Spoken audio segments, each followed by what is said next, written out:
you.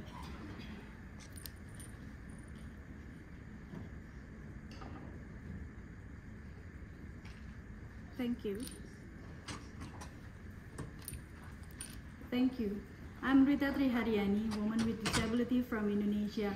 I would like to share our experiences and lessons learned from Indonesia that are developing INFF. I'm talking on behalf of Indonesian civil society YAKUM, people with disability, and civil society organization FFD mechanism. First, we highly appreciate the efforts of the Indonesian government, specifically the Ministry of National Development, for integrating INFF into our National Development Plan.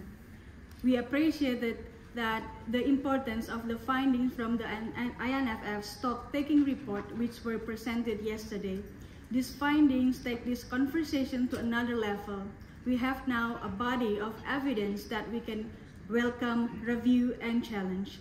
From the perspective of the CSO community, we will review this evidence according to three benchmarks: the inclusiveness of the INFF implementation at the country level, the impact of the reforms under INFFs, and the need to complement this approach with systematic areas such as tax and debt.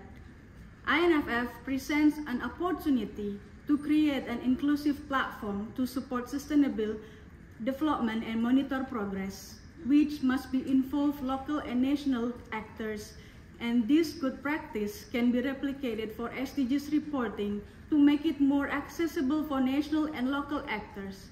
Furthermore, effective and inclusive monitoring and evaluation and learning mechanism need to be in place for INFF with meaningful engagement of local CSOs. The implementation of INFF should stay consistent with Addis Ababa Action Agenda, which emphasizes that every country, including developing countries, has primary responsibility for its own economic and social development.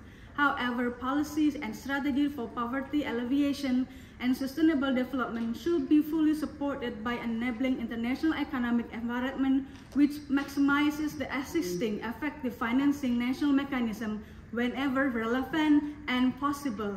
Unpiloted global system may potentially be seen as a burden unless strong political buy-in have been paved or previously committed. Based on our finding in Indonesia, CSO play a crucial role in development effectiveness by providing valuable insight into community needs, advocating for marginalized groups, and ensuring that programs are inclusive and responsive. Government and development partners must create an enabling environment to make development funds more accessible for local CSO through simplified funding mechanisms, avoid pre-financing by local actors, and bridge partnership between CSOs and private sector. The excellency so far, the process of monitoring the implementation of human rights and UNCRPD has become a kind of model that can strengthen accountability and improve implementation at the national level with the involvement of the international community. Our inputs, maybe this can also inform the reporting and financing process of INFF. It is also to strengthen the coordination and collaboration in the country between government and civil society. Thank you. Thank you so much for those comments. Very insightful.